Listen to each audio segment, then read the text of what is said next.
Today I'm going to share my latest build. This bike is going to replace the one I usually ride. It's probably like the fifth bike I put together from scratch. It's definitely the hardest build I've done, but I also think it's the best. I've learned a lot this time around, which means I made a ton of mistakes. So about 5 years ago, I found this frame online, and they eventually dropped the price down to 100, which is almost nothing for a carbon frame. But it didn't have the fork.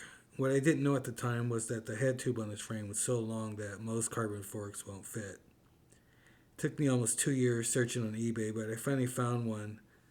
But I finally found the original for about $175.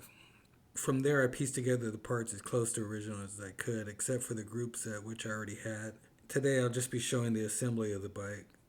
Once I got it together, I still had to put in a lot of hours of tuning and adjusting just to get everything right.